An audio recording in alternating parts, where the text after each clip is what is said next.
Days ago,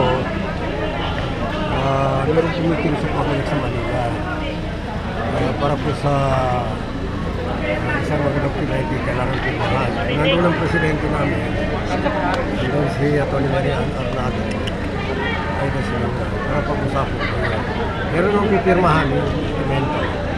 And then, during the meeting in Comelec, meron nag-raise ng question kasi nag-apply yung UBJP, yung dominant party. Ibig sabihin ng dominant party, yung kasi ang mas kumpleto ang kandidato, mas maraming kandidato kaysa ibang mga political parties. At bilang dominant political party, merong pribilehiyo po.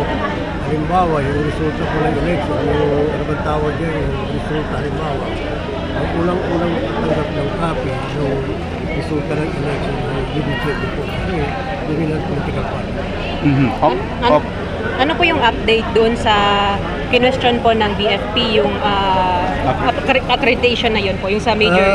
Actually, ang update yan, doon mismo sa Comelec, sinabi na ni Chairman Garcia na wala naman doon sa rules nila na kung sakali delete yung pagbayad ng documentation fee, magiging ground ng disqualification o magiging ground ng isang multa na ipapatok po sa UBJP po. At saka, alam ko may sumunod na formal na protesta na tungkol sa pag-question ng UBJP at ng political party. Pero palagay po, wala na yun.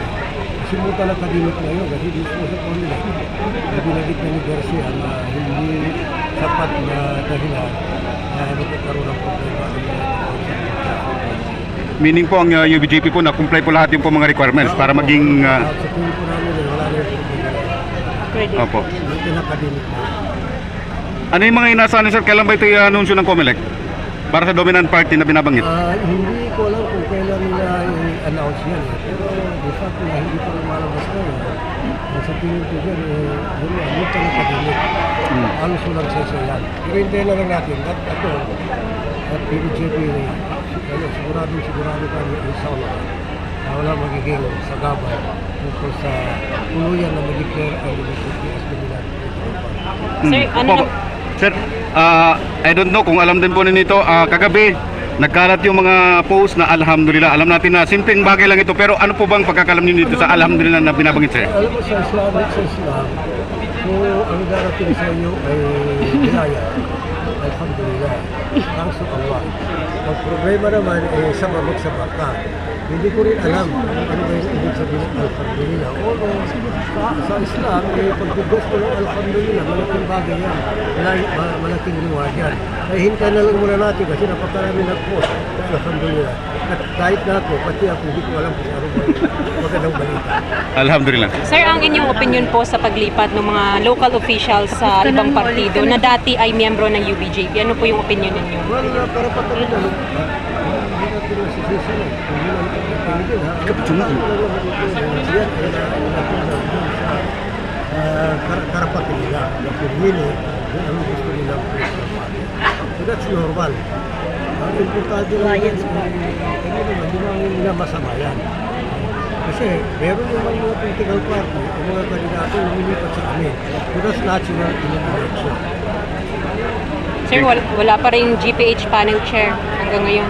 Yun na nga, kaya pinasalamatan ko si Secretary Sarmiento. Meron ka po, apat yata officialis na na-appoint na magiging officialis po na papunto. Pero ang panel chair po ng gobyerno, hindi pa rin po malabas. Ewan ko po nung kailan. Kailan niyo po inaasahan, sir? Well, we can wait. Hintay na lang natin.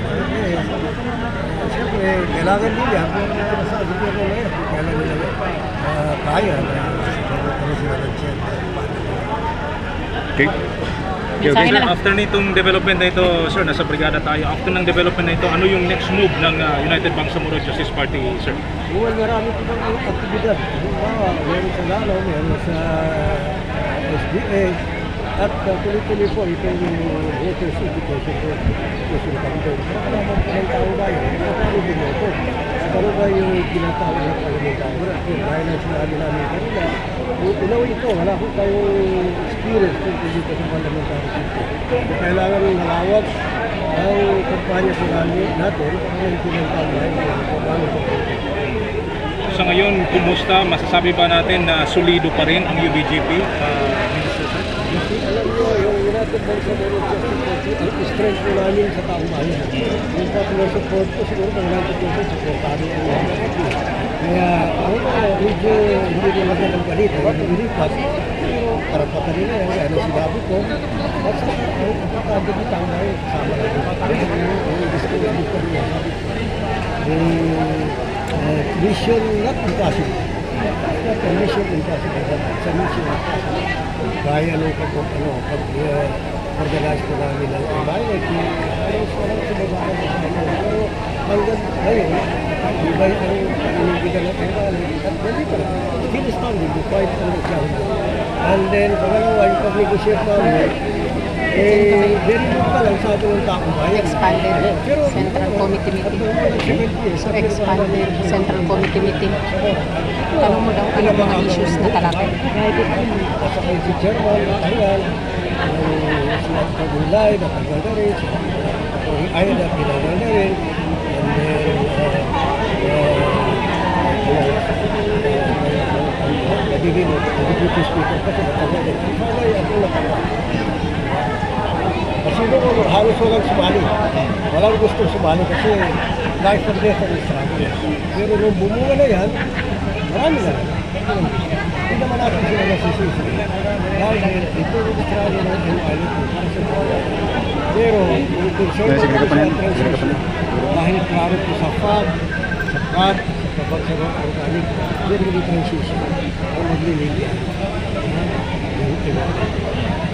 May mensahe ba kayo sa mga supporters ng UBJP? Sir? Ang sabi na kayo mensahe yung natatagpo natin at solido din naman po ang suporta ng party at kami po ay naniniwala na magtatagumpay po natin sa Kalma ka daw. Maraming salamat, sir. Thank you. Po mga kabrigada sa UBJP. Wow, try.